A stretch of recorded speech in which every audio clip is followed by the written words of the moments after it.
예, 목요일 묵상의 시간입니다. 사람들은 누구나 무엇인가를 믿는 믿음 가운데 살고 있다. 사람들은 누구나 무엇인가를 믿는 믿음 가운데 살고 있다. 이런 제목으로 해서 묵상했습니다. 자, 우리는 어제 고린도로 가는 편지 중에 세 번째쯤이라고 생각할 수 있는 그 고린도후서 10장에서 13장의 그 이 배경과 그 내용을 살펴봤습니다. 상당히 바울의 마음이 좋지 않았었는데 고린도전서를 받은 이 교회가 오히려 더 거짓 교사들의 영향으로 바울의 사도성까지 의심하는 상황으로 치닫게 돼서 바울이 아마도 두 번째 방문을 했을 거다, 그렇게 얘기를 했었죠. 근데 이제 불신의 뿌리를 두는 문제들로 인해서 잘 해결이 되지 않았고 별로 이제 속 터놓는 대화도 못하고 에베소로 이제 돌아와서 마치 부모를 오해하고 집을 나간 자녀들을 보면 너무 안타까운 심정이 돼서 자신의 이 솔직한 마음과 자신이 행했던 일들에 대해 정말 이 변증하게 되는 그런 식의 내용이 이제 10장에서 13장의 내용이라고 했습니다. 안타까움, 원망, 답답함, 관계가 완전히 끊어질까 하는 절실한 마음이 담겨 있는 그런 내용이어서 정말 눈물로 안타까워하며 많이 또 흥분되어 보이고 또 온전하고 바르게 교정할 수 있는 그런 얘기들 이제 적게 되는데, 이제 그렇게 막 감정적으로 좀 고조된 그런 모습들을 우리가 볼 수 있었습니다. 10장에서 13장. 그래서 계속해서 이제 역사를 연결해서 그 상황을 좀 살펴보면, 이제 그런 식으로 감정이 고조된 어떤 편지를 써서 보내긴 했습니다. 근데 사람이라는 게 그렇잖아요. 감정적으로 흥분했을 때 막 한 말, 또 막 적은 글이나, 근데 이제 그게 지나고 나면 이렇게 참 그렇게 적었던 거나 말했던 게 굉장히 후회하는 일들이 많잖아요. 그래서 밤에 이렇게 으슥해지고 밤에 뭔가를 했다가 화난 대낮에 그거 읽어본다던가 그러면 어떻게 부끄럽고 막 그럴 때가 있지 않습니까? 그러니까 바울이 고린도 교회에 잘못된 것을 분명히 확인하고 처음에는 속에 있는 말을 확 담아가지고 편지를 그렇게 써 보냈어요. 이거 교정이 필요한 부분이기 때문에 그렇게 보냈지만 어쨌든 뭐 이것도 감정 중에 하나니까 하루 이틀 지나서 마음도 가라앉고 또 감정도 좀 많이 가라앉고 그러니까 자기가 이제 보냈던 감정이 담긴 이 강한 편지가 저들에게 또 가서 읽혀지게 되면 이게 회개를 이렇게 할 수 있게 하는 게 아니라 오히려 더 감정적으로 이 반발을 사고 더 큰 싸움이 되는 거 아닐까. 이제 그렇게 이제 걱정이 되기 시작한 겁니다. 그래서 고린도 전서를 보낼 때 사실 뭐라고 그랬습니까? 자기가 그 고린도 13장에 사랑 오래 참고 사랑은 자랑하지 않고 뭐 사랑은 성내지 않고 이런 얘기를 했었었는데 사실은 물론 바른 얘기지만 어떤 면에서 좀 과한 그런 말들이 있었던 것이 이제 후회가 되는 거죠. 그래서 감정으로 대하면 이게 또 부정적인 감정을 일으키니까 문제를 해결하는 게 아니라 오히려 더 문제를 크게 만들고 그래서 이제 이게 해결할 수 없는 미궁에 빠지는 그런 식이 되니까 이게 큰일 났다 싶었던 거죠. 염려 때문에. 그래서 이제 함께 동역하던 디도를 불러서 고린도 교회를 좀 갔다 오라고 부탁을 합니다. 그래서 이제 디도가 뭐 혹시 그 편지를 직접 가져갔는지, 그러니까 10장에서 13장의 편지를 가져갔는지 아니면 이미 다른 사람 편에 전달이 됐고 사도 바울이 걱정이 돼서 디도를 뒤따라 보냈는지 확실하지는 않지만 어쨌든 디도를 보낸 이유는 디도 같은 경우는 디모데와 같이 좀 유순한 성격, 그러니까 좀 관계를 중요시하고 그다음에 바른 말을 보다는 이렇게 좀 좋게 이제 상황을 풀어가려는 그 이 디모데보다는 디도는 이제 본질적인 문제와 사건의 사실에 대해서 이제 좀 이렇게 딱 부러지게 말하는 그런 스타일이었던 것 같아요. 그래서 이제 그런 식으로 이제 디도를 보냈던 것 같습니다. 그러니까 이제 아마도 그런 성격의 디도에게 이제 바울이 얘기를 한 거죠. 고린도 교회의 문제만이 아니라 지금 우리가 선교지를 또 한 바퀴 순회할 때가 됐으니까 지금 내가 말하고 염려하는 이 문제 때문에 온 것처럼 그렇게 하지 말고 고린도 교회로 가서 좀 상황을 파악하고 좀 도와라. 좀 문제를 좀 잘 해결할 수 있도록 해봐라. 그렇게 하고 그리고 이제 혹시 이제 문제가 해결이 돼서 돌아오는 길이면 바로 오지 말고 마케도니아 쪽으로 올라가서 좀 돌아와라. 거기에 있었던 베레아, 데살로니가, 빌립보 이쪽에 넘어와서 들어와. 이런 데 이제 교회들을 좀 섬기고 도우면서 와라. 이제 그렇게 했던 거죠. 그래서 이제 디도가 바울의 부탁을 받고 떠나게 됩니다. 근데 이제 그렇게 시간이 흘러서 충분히 디도가 어떤 그 이 결과에 대해서 얘기를 해줄 만할 때가 됐는데도 불구하고 그런 기별도 없고 연락도 없고 오지 않으니까 바울이 이제 더 근심을 하게 된 겁니다. 그래서 바울이 이제 애가 타서 안절부절 못하다가 걱정도 되고 해가지고 이 바울이 이제 디도에게 마케도니아 지역으로 이렇게 돌아오라고 했던 그 길을 이제 자기가 거꾸로 이제 마중을 나가게 되는 거죠. 그래서 이제 에베소를 떠나서 드로아까지 먼저 올라갔습니다. 그러니까 드로아 지역에 있었던 그 이 교회 성도들이 막 바울이 온 걸 알고 또 말씀을 듣고 막 이러려고 또 막 전도 집회를 만들고 막 이러고 있었는데, 다시 말해서 전도의 문이 열렸다고 볼 수 있는데, 지금 바울이 이게 고린도 교회 소식이 너무 걱정이 돼서 지금 이게 차분히 뭐 집회를 하고 말씀을 전할 그런 심적인 여유가 없었던 거죠.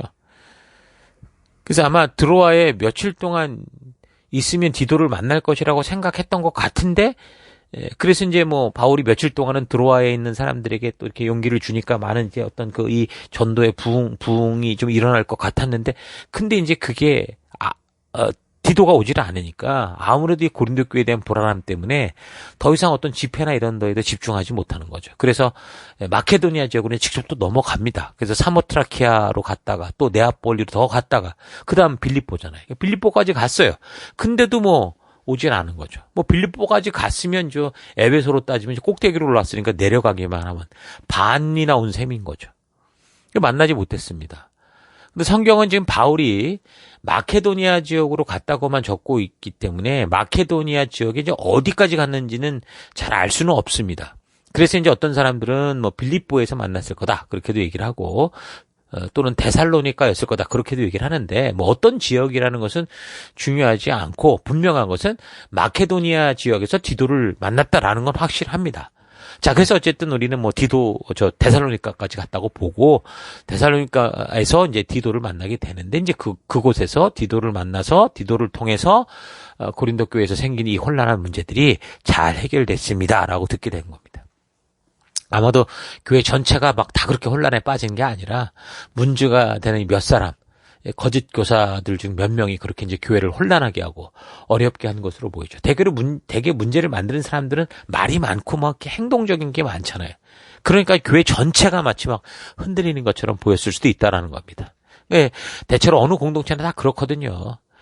모두가 다 나서서 그냥 그 혼란에 휩싸이고 이런 경우는 별로 없습니다. 어느 공동체를 보든 간에 항상 그 최고 꼭대기에 있는 극단적인 이 몇몇 사람들이 막 그걸 주도해가지고서 이 전체 분위기를 막 좌지우지하는, 그렇게 공동체를 혼란하게 하기 때문에 그런 극단적인 성향을 가지고 자기의 의견을 주장하면서 사람들을 선동하는 그런 사람들이 없어지면 일반적으로 공동체는 금세 또 안정을 되찾습니다. 되찾죠. 그래서 무엇보다 일반적인 사람들은요, 보편적인 사람들은 다툼과 분열, 대립 이런 걸 사실 원치 않아요. 대부분 좋은 게 좋은 걸로 넘어가길 원하고 평화하기를 원하기 때문에 위험했던 그런 상황들도 그런 문제가 됐던 사람들이 이제 잘 해결이 되면서 차차 이제 수습이 되는 그런 상황이 됐던 것으로 보입니다. 자, 그래서 바울이 이제 디도의 소식을 듣고 안심하면서 그동안 고린도 교회와 함께 해오던 일들을 이제 계속 하려고 하는 거죠. 그래서 이제 디도에게 그가 이제 막 올라왔던 고린도 교회로 다시 가라고 그런 겁니다. 그러니까 무엇보다 이제 관계의 그 어려움 때문에 지금 감정이 많이 상했거나 아무래도 좀 교정을 위한 바른 말이라고 해도 감정적으로 상하거나 오해할 수 있었던 그런 부분들이 있겠죠. 말을 안 해도. 그래서 이제 다시 이제 그 고린도 교회 성도들을 위로하고 격려하고 그러면서 이제 어떤 자세로 우리가 살아가야 되는지 그런 이야기들도 또 하고, 또한 그동안 계속해서 힘쓰고 추진해왔던 이 가나안 예루살렘 교회를 돕기 위한 구제 헌금을 모으는 일도 우리 잘 마무리하자 이런 식으로 해서 그런 편지를 디도가 이제 받아 적어서 그래서 이제 간 거죠. 그래서 그 내용이 바로 이제 고린도 후서 1장에서 9장까지의 내용이 있을 거다라고. 그래서 고린도 교회에 가는 네 번째 편지로 보는 겁니다. 자, 그러니까 1장에서 7장까지의 내용은 이제 고린도 교회와의 관계가 개선이 되니까 그동안 자신이 행했던 행동의 그 동기, 그런 이유들, 그리고 사도로서의 사명, 사역의 정신 이런 것들을 또 쭉 설명을 하면서 그렇게 하나됨을 파괴하는 거짓 교사들과 그들의 가르침을 멀리하고 조심해라 그렇게 권면을 하고, 이어서 8장 9장에는 마케도니아 지역 교인들이 가난한 중에도 자기들도 힘들지만 예루살렘 교회 성도들을 구제하기 위해 많이 모아놨던 이 헌금의 예를 들면서 고린도 교인들도 이 구제 헌금에 계속 적극적으로 참여할 것을 권하죠. 그러니까 고린도 지역만이 아니라 각 지역에서 사실 사도 바울이 이런 도전을 했었습니다.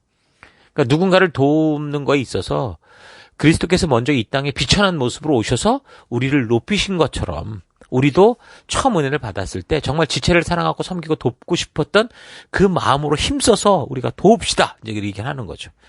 그래서 이제 억지로나 인색함으로 하지 않고 자발적으로 하라고 하는데, 일단 공정성을 위해서 이 모아진 구제 헌금이 예루살렘 교회에 전달되는 데 있어서 바울이 혼자 또 그걸 가지고 가면 분명히 오해를 할 수 있잖아요. 그래서 직접 이 함께 동참할 그런 이 사람들을 각 교회에서 선발을 해서 직접 여러분 손으로 이것을 함께 가서 좀 전달할 수 있도록. 그래서 의심의 여지가 없이 바르게 이거를 좀 섬기자, 그런 얘기를 합니다. 8장 18절. 나는 또 잘 알려져 있는 성도 한 사람을 그에게 딸려 보낼 생각입니다.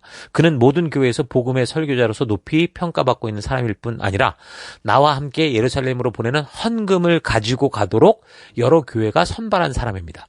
우리는 주님을 영화롭게 하고 서로 도우며 살고자 하는 우리의 열성을 나타내기 위해 이 일을 하는 것입니다. 우리가 그들을 함께 보내는 것은 많은 액수의 헌금을 취급하는 일에 혹시나 사람들의 의욕을 사는 일이 생길까 봐 걱정되기 때문입니다. 우리는 누구에게도 뒷말을 듣고 싶지 않습니다. 자, 이 사실을 봐도, 이 말을, 이 8장의 말씀을 봐도 고린도 교회에 그 나중에 합류했던 그 유대로 붙은 사람들이 뭔가 꼬투리를 잡을 때 이 거액의 헌금이 모아지고 있다라는 걸 알고 아마도 이것으로부터 바울의 이제 사도성까지 막 부인하고 의심케 하는 그런 일들을 했었다라는 것을 짐작할 수 있죠. 굉장히 많이 지금 우리가 지금 앞에서도 읽어보면서 돈 문제에 대해서 굉장히 민감하고 심각하게 얘기하는 걸 우리가 볼 수 있잖아요. 자, 그래서 이제 1장에서 9장까지의 내용이 이제 그런 내용들인데, 이 내용은 내일 살펴보도록 하십시다. 자, 오늘 하루 고린도 교회에서 문제를 일으키며 교회 전체를 불신에 빠지게 하고 서로 나누게 하던 사람들처럼 나도 모르는 사이에 우리에게 주어진 사명에 힘써서 하나 되기보다 늘 불평과 불만으로 함께하고자 하는 지체들에게 실망과 좌절을 주고 있지는 않은지 좀 차분히 되돌아보십시다. 대부분 많은 경우 자기 자신이 하고 싶지 않은 어떤 마음으로 인해서 많은 사람들이 다 열심히 하고 있는 것에 대해 여러 가지 자꾸 문제들을 들춰내는 경우가 있습니다. 어떤 일을 하고자 할 때 완벽한 것은 없기 때문에 어떤 것을 최선을 다해 연구하고 결정해도 항상 그 일에는 장단점이 있기 마련이거든요.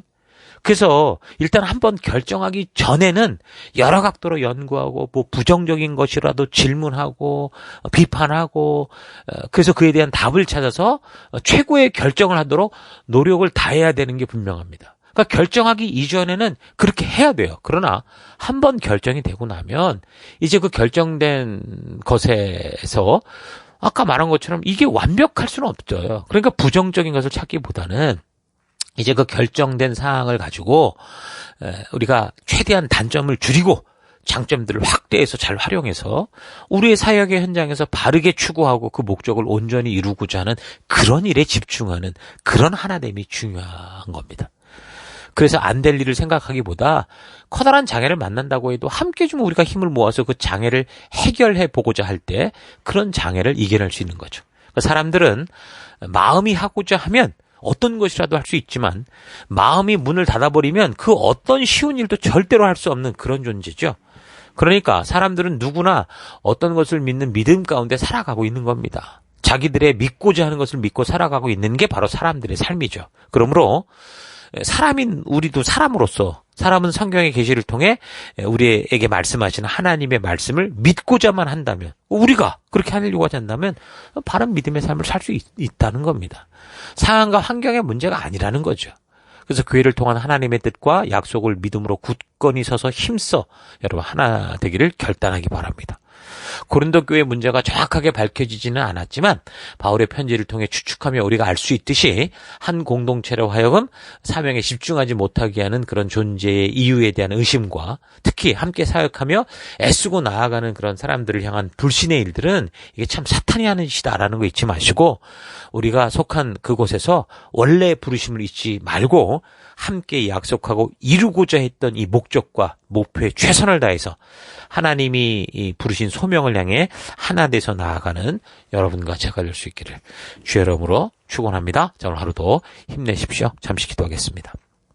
하나님, 주님께서 세우신 공동체에는 분명한 목적이 있고 모든 성도들이 그것을 위해 애쓰고 수고하는데 나의 변화를 요구하는 그런 말씀대로 살기보다 그냥 내 느낌과 내 원하는 대로 살고자 하는 마음 때문에 이 말 저 말을 하며 핑계와 변명을 말하다가 공동체가 함께 나아가야 되는 이런 일들 힘을 빼고 어렵게 하고 본의 아니게 막 공동체의 마음을 나누이게 한 것을 회개합니다.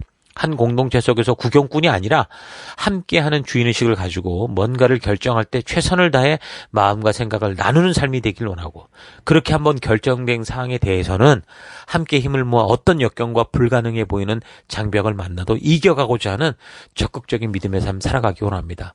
교회로 함께 모인 이유를 알면서도 그냥 거리를 두고 나의 삶만이 우선이 되는 태도를 가지고 살아가지 않고 주님이 주신 이 공동체를 통해 이루실 이 약속에 힘써서 하나 되는, 기꺼이 희생하고 헌신하는 우리가 되기를 원합니다. 하나님, 우리는 연약하지만 뭔가를 하고자 하면 할 수 있는 그런 능력이 있는 그런 사람으로 하나님 우리를 창조하셨습니다. 그래서 하나님, 사람들은 뭔가 자기 믿는 대로 살아가고 있다는 거 잊지 않고 우리가 오늘 또 다시 결단해서 하나님 말씀대로 약속대로 살기를 우리가 정말 결단하고 그 믿음을 가지고 살아가는 그런 하루가 될 수 있도록 인도하여 주옵소서. 그 길로 걷기 원합니다. 함께 하심을 감사드리고 예수님 이름으로 기도했습니다. 아멘.